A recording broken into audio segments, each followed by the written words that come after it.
UConn's Azzi Fudd will be the number 1 overall pick in tonight's WNBA Draft.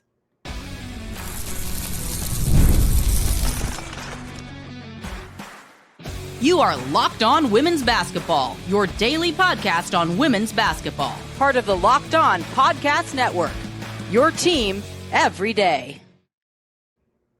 Welcome to Locked On Women's Basketball. I'm Kalia Butler, the sideline reporter for the Chicago Sky, and joined with me is WNBA analyst Sophia Jones. On today's show, we will discuss why Satou Sabally is an elite pickup for the New York Liberty, why the Sky could be in playoff talks this season. But first, we have to get into the WNBA draft happening tonight and how Azzi Fudd will be the number 1 overall pick in tonight's draft. Now, we all know that UConn's season did not end the way that they would have hoped, expected, or anticipated. But that does not minimize the impact that Azzi Fudd had on this UConn team, obviously being one of the most elite shooters, the elite shooter in the country. After she had a career-high 34 points, including 8 3-pointers in the second round of the NCAA tournament, when we're talking about that, she totaled 31 points on 12 of 39 shooting, so 30%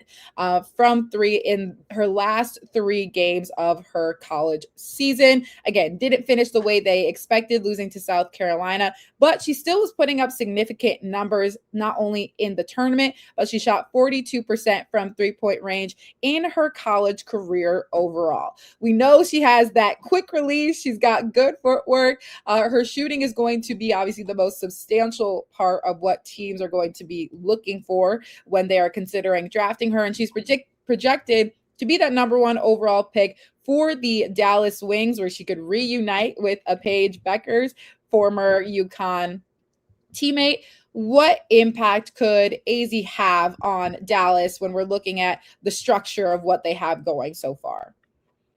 You said it perfectly. Her shooting. That is all she needs to come in and do. It's one of the areas that the Wings severely lacked in last season, that perimeter shooting. They signed Arike. You already have Paige Bueckers. So that already fills in your backcourt. And I say that because there's been a lot of talks if Olivia Miles should be in that number 1 spot in position. But because Olivia Miles is so ball dominant and she's very much a facilitator, playmaker, that will be a lot of sharing that has to go around with time on the ball amongst the Dallas Wings. Whereas when you look at an Azzi Fudd, she doesn't need the ball in her hands for very long at all. Just quick release, run her off a couple screens. She'll know exactly what to do. And I will even bring up that the fact that that Dallas's new head coach, Jose Fernandez, was the coach at University of South Florida. So he also got to see Azzi Fudd live and in person a lot when they were in the same American Conference against UConn. That was a really strong reason why they brought him, because he already knew Paige previously and a coach against her. He has a relationship with Gino. And so there are just too many dots that are connecting off the court as well as on the court. Again, just bring up that shooting. That really leads me to believe that Azzi will be the number 1 pick. I mean, who doesn't want a UConn 2.0 in the WNBA, basically? But I think you bring up a good point of just that relatability, connection, of understanding how to coach these UConn players already. I'm sure he's already had plenty of talks with head coach for UConn, Gino Auriemma, of, having Paige and how to continue getting the best out of her, what positions to put her in. I'm sure those conversations have trickled over into potentially drafting an Azzi Fudd. But I think you bring up a good point that Azzi fits into the system for Dallas better than I can see Olivia Miles at this moment. To your exact point, she's a shooter. You don't need her to handle the ball very much. You just need her, as you said, get her off a couple screens. And especially with the fact that Paige knows how to play with her already, I think that's going to be a direct impact to what their offense looks like. But when we're also looking at just some of the other names in this draft coming up, we know some of the heavy hitters between Lauren Betts, you mentioned, and Olivia Miles. Flau'jae Johnson. But when we're looking at some of the players that maybe have swung a little under the radar, whether they were still invitees or maybe they're a little bit lower in the draft stock right now, who is a player that you think deserves to have a high pick or just have some more recognition going into this draft? I have to go with Gabriela Jaquez. She really showed out in the tournament for UCLA. Her entire career was really built on that she's this hustle player and she gets those little things done, possesses all the intangibles that coaches love. But you saw it really clicking on the highest stage, especially in that championship game where she was able to score a lot. She did exactly what she needed to do, got a ton of rebounds. So she's just an extremely scrappy player. And the way that I look at how some of these teams are formatted, because now with this new Supermax and the new salary cap introduced, you have some really outstanding top end talent. But now it really kind of comes down to who's going to fill in some of those roles. And Gabriela Jaquez seems to me like the epitome of a player that is going to do what she is told, and she's going to earn every single one of her minutes. I wouldn't be surprised if she continues to slide her way up. She did a little bit after the tournament, but I would not be surprised, like I said, if I see her slide up even more. I think all of the UCLA players could fit such great roles. I think obviously, again, just simply because of her sheer size and dominance, Lauren Betts is going to be one of those players that you could build around a Betts. You can build an elite team around her. But when you're looking at a Kiki Rice, Gabriela Jaquez, Gianna Neepkins, those are all role players that can come in and do exactly what you ask of them and do it at a very high level, in my opinion. And this is a really unique opportunity for UCLA as well. History could be made tonight because they could become the first team to have a record 6 players drafted as currently projected. Looking at those players, Lauren Betts, Kiki Rice, Gabriela Jaquez, Gianna Neepkins, also Angela Dugalich, as well as Charlize Ledger-Walker, who all, again, very different players, but come in, play the role really well, as we have seen them do at UCLA, understand how to fit into a system, perform at an elite level, and win games. But when we're looking at my side for a player that I think has been maybe a little bit underrated going into this draft, I'm sticking beside my girl, Rori Harmon from Texas. I've been a fan of her all season long. And I think she is one of those players she's in the lower 20s to get picked right now. Obviously, Texas didn't end the way that they were looking to end either. But going into the tournament, they were one of the hottest teams, obviously coming off that SEC championship as well. Looking at her averages this year, so averaging around 8 points, 3 rebounds, not going to stand out in those departments. But when you're looking at her assists, averaging 6 assists per game, that's really where her impact was felt. She was so elite at being a playmaker for this Texas team, but also just her defensive capabilities as well. She's a really strong two-way player. She's a sneaky defender, but I think she was so well fit in that Texas system. She always knew where her next player was going to be. I do think that can translate over well when we're looking at the pro level for her as well. I just think she is one of the most true and pure forms of a point guard that we have seen in some time.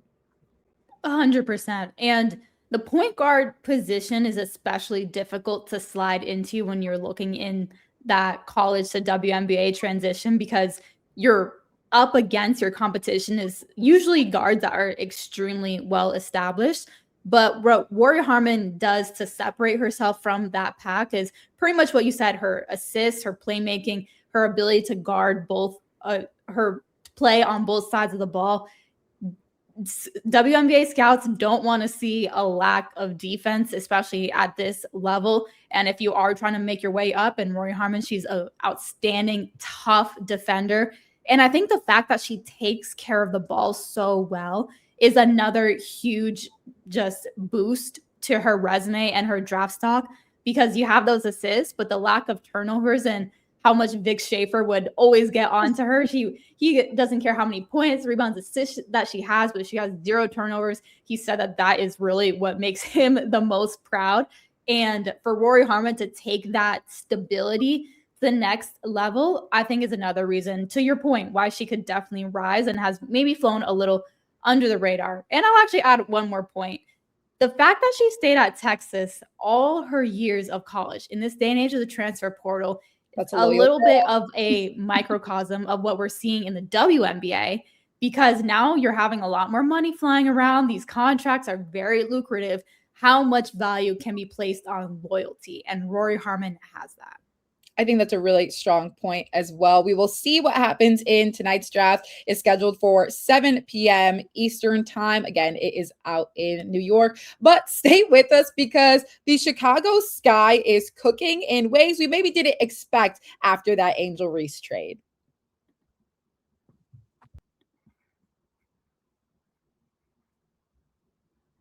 There's nothing like being in an NBA arena. The crowd, the energy, the moment. Getting tickets, though, that part hasn't always been so simple. That's why Game Time has become the go-to app for scoring tickets fast without the hassle. It puts the advantage where it belongs, with the fans. It's really easy to be able to just see the view from your seat before buying the ticket, which makes the decision way easier because you don't want to just sit there and guess, oh, if I'm in section 117 row G, what that may look like in your perspective. Game Time allows you to see it and is very accurate. So it's really easy and helpful when you are getting tickets. So take the guesswork out of buying NBA tickets with Game Time. Download the Game Time app, create an account, and use code LOCKEDON for $20 off your first purchase. That's code LOCKEDON for $20 off. Download the Game Time app today. And remember, it's gametime.co, not .com.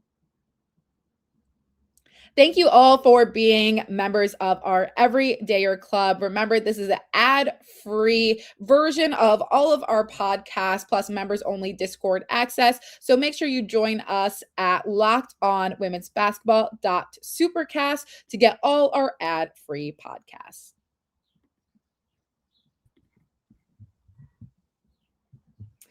Okay, I have to say it, Chicago absolutely cooking right now. And here is why. They have prioritized all their needs going into free agency and have fulfilled those needs. Obviously, there was a lot of questions after the Angel Reese trade of who could sort of fill that void in a multitude of ways. But the biggest priority when we were talking about this with Shimmy Miller, who is the analyst for the Chicago Sky, was that they really needed a point guard and they also needed to improve defensively. They were able to sign Skylar Diggins. When you're thinking of a point guard, that is the point guard that you are thinking of. They do also re-sign Courtney Vandersloot, who obviously was part of that championship level team. But even just looking at the defensive side of things, you bring in a Dejanay Carrington, offense and defense. You bring in Azzi Stevens, offense, defense. You bring in Rakia Jackson, offense, defense. They have constructed a team that are going to be filled with two-way players, players that can kind of play positionless basketball. The Sky like to rely a little bit more on that free-flowing offense to an extent, but having that point guard that can go make things happen, and then obviously have to improve overall defensively. And I think every single layer that they have thrown into this construction now has added to that. 100%. And even looking at like what a potential starting five could be, if you have Skylar, Dejanay, Rakia, Azzi, and Camila Cardoso, that's a lengthy and big starting five. That's another thing you definitely improve upon, because even you retain Rachel Banham, who had to do some of those point guard responsibilities last year, even though that's more so out of position for her. She's more of a shooting guard. So you improve again on that height in the starting five. But I'll start in the front court. You have Azzi Stevens and a Cardoso tandem. That works perfectly. Camila, she likes to be in the interior more. She owns the paint. She gets 2 feet in there. She shows up her numbers and it's a bucket. Whereas Azzi, she's more streaky. She likes to shoot those 3-pointers more. So you improve your 3-point shooting as well. You can extend that or stretch out your offense more, stretch out the defense. Then you bring in a Rakia Jackson, very long, big guard. She is a slasher can score at all three levels. I love that trade to get her. So you're bringing in, again, a lot of two-way talent.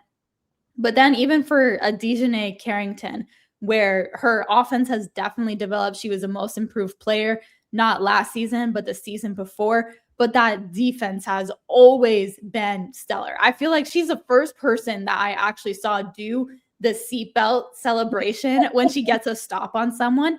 And it's so fitting because she gets into her stance. She can guard multiple positions because she's a big guard also. And that's a great get. And then Big Mama Sky, of course, Sky on the Sky. She is going to get everyone right. There's still a little bit of youth on the team, and I can definitely think she'll get everyone into position and bring that competitive spirit and fire that we know Skylar always competes with. I agree. I think there's youth on this team, but you're bringing in a lot of significant experience too, which I think is beneficial because it's a little bit more of a balance than maybe what we have seen. And I think even when you're talking about that front court, you also re-sign in Elizabeth Williams, who did switch out going into that starting role at times. However, really good rotational player when you're thinking of, okay, what lineup are we going to do? Who are we subbing out between an Azare, between a Camila Cardoso?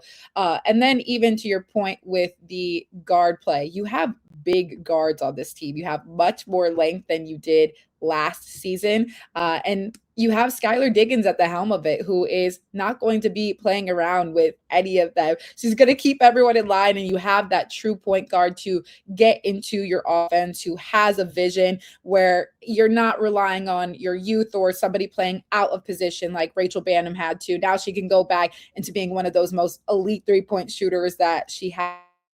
You don't have to rely on a rookie in Haley Van Lith to do it either. And then obviously as Courtney Vandersloot is working her way back, that's a good tandem to have of having that extra layer of ball security at all times. But when we're looking over at the Dallas Wings too, they have made some interesting trades. And I think one of the most significant parts is not even just the trade aspect of it, is signing and coring Arike. That was a question mark to kind of start the season, especially when you're thinking about maybe signing an Azzi Fudd, Paige Becker, is just kind of what her role would continue to look like on the Wings if she would want to go somewhere else and maybe play a larger role again and be more of the spotlight instead of playing alongside Paige at this point. What does that look like for the Wings as they continue to structure their roster? I think it was a smart move coring Arike and then signing her to a multi-year deal. It shows that the Wings are continuing to prioritize her. Where Arike, I mean, she's one of the most electric players in the WNBA, where one-on-one, deepest bag, I can confidently say. And so you combine that with Paige, because Paige, she can also play off ball. Both these players can play off ball. So you have that tandem and you allow them to play make off each other.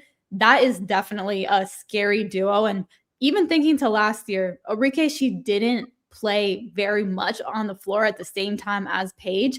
They both had their injuries that felt like always in tandem. So one would go out, then another. So now you have a season. These players are healthy. You can build into that definitely a lot more. And yeah, I think that when you have more practice as well, because last season Paige is just being drafted, has a month of training camp, if that, probably like 2 weeks of training camp to actually learn to play with Arike before having those lineups be so scattered throughout the course of the season. Now you actually have time to build chemistry.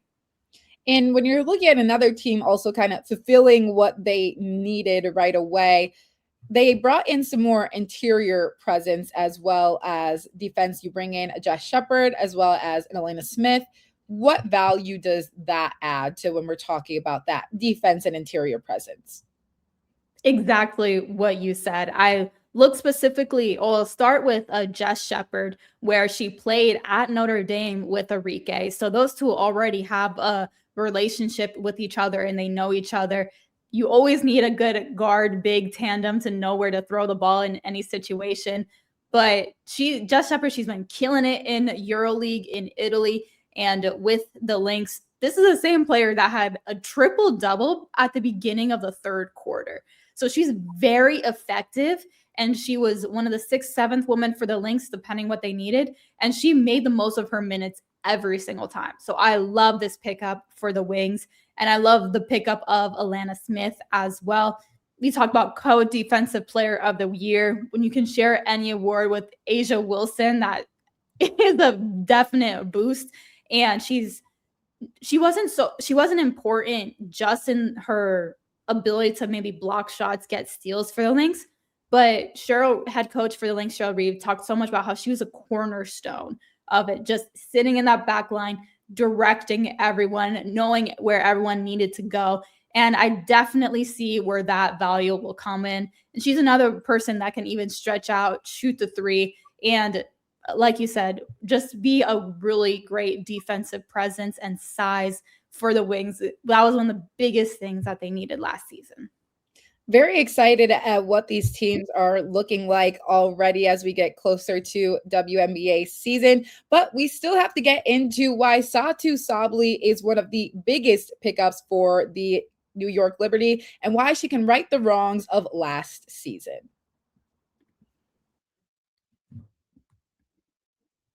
The NBA playoffs are here, where every possession matters, every matchup is magnified, and every game can swing a series. And right now, FanDuel is giving new customers a great way to get in on the action. You can bet just $5 and win and get $250 in bonus bets if your first bet wins. The app makes it easy to follow the action with player stats, trends, and matchups all in one place. The NBA playoffs are going to be starting soon. WNBA regular season is going to be starting soon. So it's a great time to just get in on all of the action. Head to FanDuel.com to get started. FanDuel, play your game. It's tax time, but for a lot of us, the old way of doing taxes is a lot. Trying to book an appointment that's not the most convenient, sitting in a waiting room with a stack of papers, emailing back and forth and wondering if they really get your situation. But this year, you're getting a major upgrade.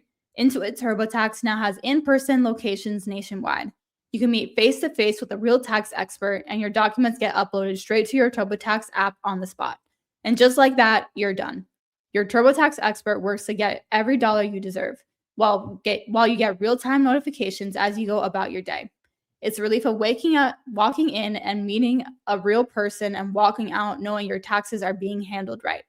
Head to turbotax.com/local to find a store near you and book your appointment.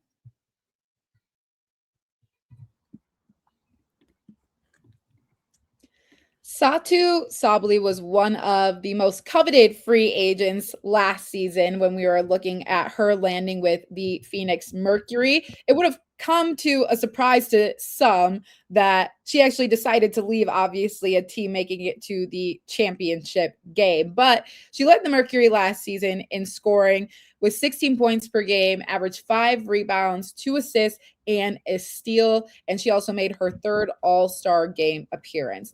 Let's talk about why that is going to have such a high impact on the New York Liberty, who had a season that was not anticipated by any of them last year, and obviously not what they had hoped for. Then you also add on a layer of no longer having your head coach in Sandy Brondello, kind of trying to, as I mentioned, right those wrongs, give themselves a new look, a fresh start from what happened last year, obviously under a new head coach as well. But I think one of the biggest values she brings is when we're looking at the core that she's going to be around of a Jonquel Jones, as well as a Breanna Stewart, a Sabrina Ionescu.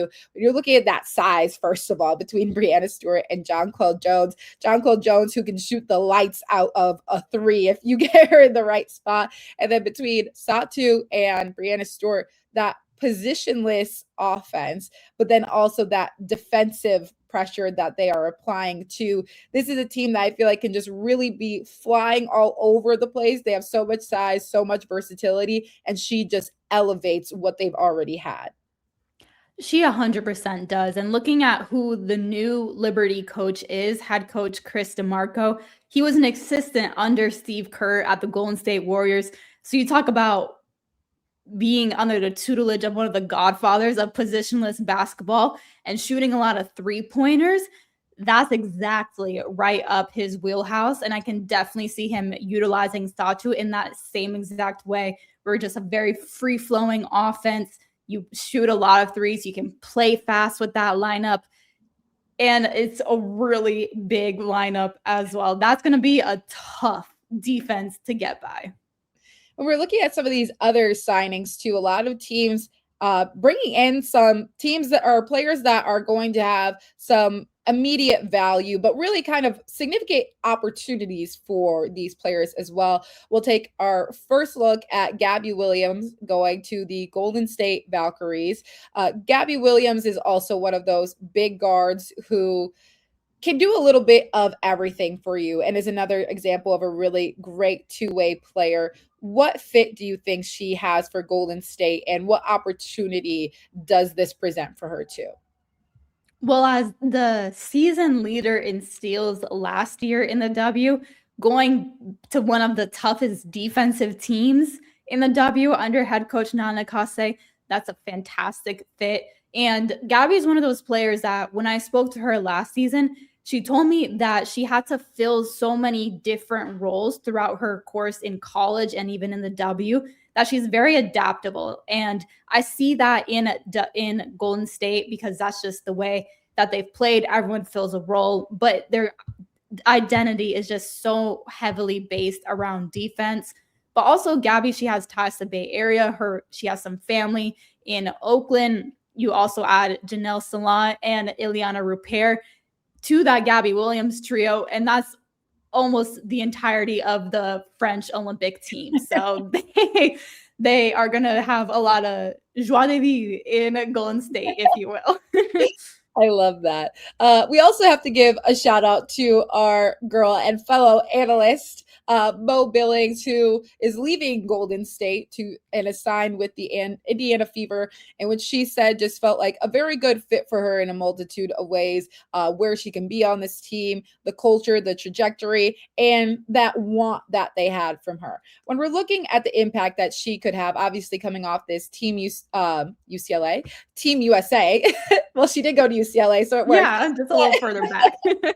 But coming up, playing with Team USA, getting those opportunities with Caitlin Clark already too, and they were looking like a very strong tandem. So getting a little bit of, okay, now let's go see what this looks like in league play and practices, whatever the case may be. But I think she's going to bring the hustle out of the Fever, a team that already is a scrappy team on both sides of the ball, in my opinion, but she's going to bring in that rebounding, those extra hustle plays, defensive versatility, and she just has a lot of energy. She's going to put in the work that everybody else is also going to add, but she's just another layer of she's going to get down and dirty, and she's going to do everything that her team needs to win. Some of the biggest traits that I noticed about Mo when I call her games at Golden State, she sets really hard screens, rolls really hard, and runs the floor extremely hard. Those are all things a Caitlin Clark can feed into and capitalize on so much. Mo Billings is going to bring some Mo problems for people going up against the Indiana Fever. We're excited to see her on there, but we are excited to keep you up to date on everything Locked On Women's Basketball. As always, thank you all so much for tuning in, and we will see you again tomorrow.